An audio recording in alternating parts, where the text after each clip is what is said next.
क्या भारत के दूसरे सबसे अमीर अडानी का कटिहार पर कब्जा हो जाएगा? क्या कटिहार में वही होगा जो गौतम अडानी चाहेंगे?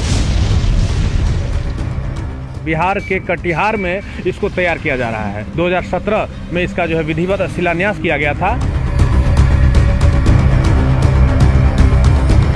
अगर इस वीडियो को आप स्किप करने जा रहे हैं तो आप बहुत बड़ी गलती कर रहे हैं, क्योंकि हम जो बताने जा रहे हैं वो आपके कल से जुड़ा हुआ है।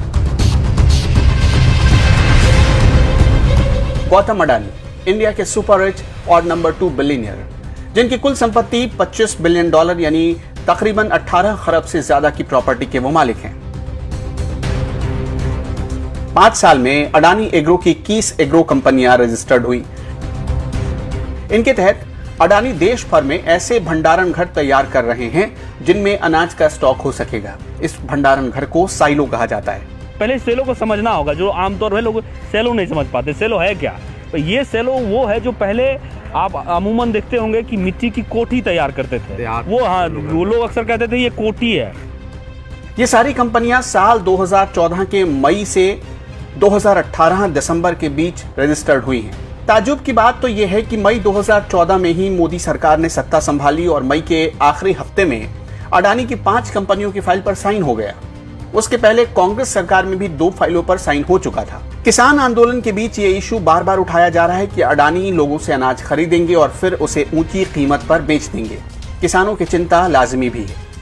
अडानी की 21 एग्रो कंपनियां बिहार, उत्तर प्रदेश, पंजाब, मध्य प्रदेश, कर्नाटक और कुछ असम के इलाके में खोली जाएंगी। पंजाब, हरियाणा, अन्य राज्यों से जो धान और चावल और गेहूं की जो प्राप्ति होगी वहां से लाया जाएगा। इसके लिए जो है पटरी तैयार कर दिया गया है, इसको कनेक्ट कर दिया गया रेलवे से। बिहार के कटिहार के अलावा दरभंगा, समस्तीपुर, उत्तर प्रदेश में कन्नौज, पंजाब के भटिंडा, बरनाला और इसके अलावा मध्य प्रदेश के देवास, होशंगाबाद, सतना, उज्जैन और इसके अलावा मनसा और मोगा जैसे इलाकों में साइलो तैयार किया जाना है। पूरे देश में 6 जगह साइलो का निर्माण होना था।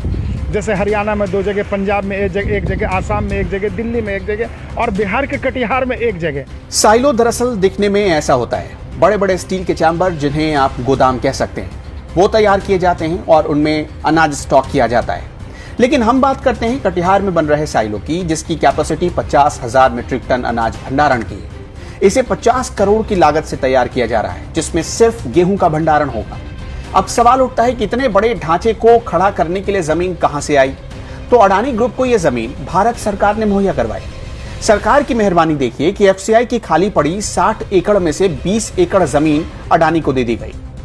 अब आप जो गेहूं उगाएंगे उसे अडानी बाजार भाव यानी 10 से 15 रुपए प्रति किलो के भाव से खरीदेंगे और फिर मार्केट में 35 से 40 रुपए प्रति किलो की रेट से आटा बेचेंगे। मैं ये क्यों कह रहा हूं, अब इसे भी समझिए। आप सब लोग मार्केट जाते हैं, वहां पर मिलने वाले 5 किलो या 10 किलो के फॉर्च्यून आटे की कीमत आसानी से पता कर सकते हैं, जिसकी 10 किलो के पैकेट की कीमत 350 या उससे ज्यादा है। अब अडानी ग्रुप की तरफ से जो सफाई आई है उस पर भी गौर करिए। अडानी ग्रुप का कहना है कि वो ना तो सीधे लोगों से अनाज खरीदती है और ना ही किसी अनाज का बाजार रेट तय करती है। उसके मुताबिक किसानों से एफसीआई अनाज की खरीदारी करता है और सरकार बाजार भाव तय करती है। लेकिन यहां अडानी ग्रुप ने बहुत चालाकी की है, आगे बताएंगे। हमने इसके बारे में थोड़ी और डिटेल्स जुटाई। अडानी ने अपनी वेबसाइट पर खुद बताया है कि 700 करोड़ में उसने एफसीआई से करार किया था, जो पूरा हो चुका है।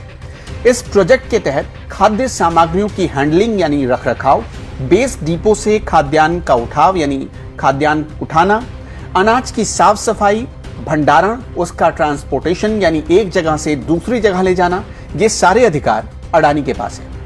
आगे बताते हैं कि इस प्रोजेक्ट का मकसद है किसानों के लिए नया मार्केट यार्ड तैयार करना, बिना कमीशन एजेंट के किसानों की फसल की खरीद करना। दावा किया गया है कि मंडी में जहां किसानों को अपनी फसल बेचने के लिए 2 से 3 दिन लग जाते हैं, अडानी के पास सिर्फ 1 घंटे में फसलें बिक जाएंगी। यानी अब किसान सीधे अडानी के इस गोदाम में जाकर फसल बेच सकते हैं। यानी अडानी की सफाई यहां पर खारिज हो जाती है। वो एक तरफ खुद किसानों को बुला रहे हैं कि आप आइए और अपनी फसल मुझे बेच दीजिए, और दूसरी तरफ वो ये भी बता रहे हैं कि 700 करोड़ में उन्होंने एफसीआई वाले सारे अधिकार खरीद लिए। अभी तक पंजाब, हरियाणा, तमिलनाडु, कर्नाटक और वेस्ट बंगाल में अडानी ने ऐसे साइलो बनाए हैं जहां पर 5,75,000 मीट्रिक टन अनाज का रखरखाव का जिम्मा अडानी एग्रो के पास है। इसी तरह मध्य प्रदेश में 3 लाख मीट्रिक टन सरकारी अनाज अडानी की देखरेख में है, जबकि बिहार समेत यूपी, पंजाब, हरियाणा, महाराष्ट्र और गुजरात में 4 लाख मीट्रिक टन अनाज के भंडारण को अडानी हाथ में लेने की तैयारी कर रहे हैं। यानी वो सारे काम अब अडानी के हाथ में धीरे धीरे आ रहे हैं जो पहले एफसीआई खुद करती थी, और धीरे धीरे ये व्यवस्था पूरे देश में लागू होती जा रही है। यानी एफसीआई इस वक्त पूरी तरह अडानी के कंट्रोल में आ चुकी है। किसानों को इसी बात का डर था। एक अखबार की रिपोर्ट बताती है कि कटिहार में तकरीबन 40 से 50 हजार मीट्रिक टन गेहूं का उत्पादन होता है। यानी जितना गेहूं आप उपजाएंगे वो सब अब अडानी लेकर चले जाएंगे। सबसे बड़ी चिंता यही है, लेकिन लोग इसे ना समझने की भूल कर रहे हैं। इसके साथ एक और बड़ी चिंता है। सरकार ने अडानी एग्रो के भंडारण स्टॉक की कोई लिमिट तय नहीं की है। यानी अडानी जितना चाहें उतने अनाज का भंडारण कर सकते हैं, और ये लिमिट तय हो भी नहीं सकती है, क्योंकि कागज पर अडानी सरकार के लिए यानी एफसीआई के लिए अनाज खरीद रहे हैं, और यही सबसे बड़ा लूपहोल है। यानी अनाज तो अडानी खरीद रहे हैं, लेकिन कंधा सरकार का है।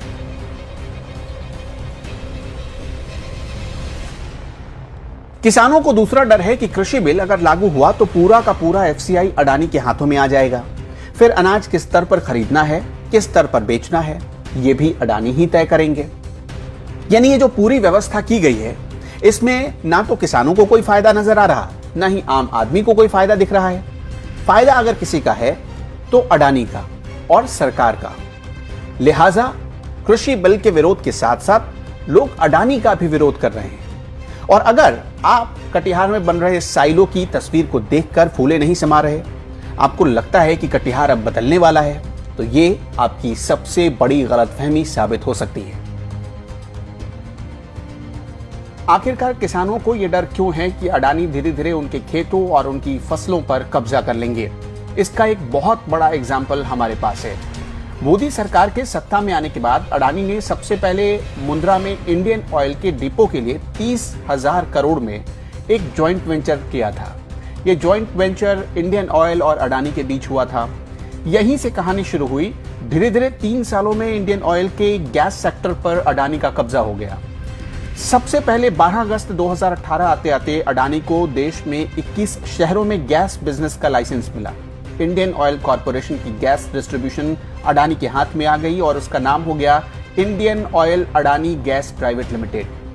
कुछ महीनों बाद इंडियन ऑयल ने देश भर में गैस डिस्ट्रीब्यूशन और पाइपलाइन मैनेजमेंट सब कुछ अडानी को दे दिया, पीपीपी मोड पर।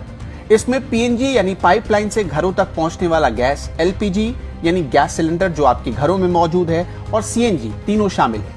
केरल का एर्नाकुलम, पंजाब का चंडीगढ़, उत्तर प्रदेश का प्रयागराज, दमन, उत्तराखंड का उधम सिंह नगर, बिहार का नालंदा और गया, हरियाणा का पंचकुला, केरल का त्रिशूर और पश्चिम बंगाल का बर्धमान।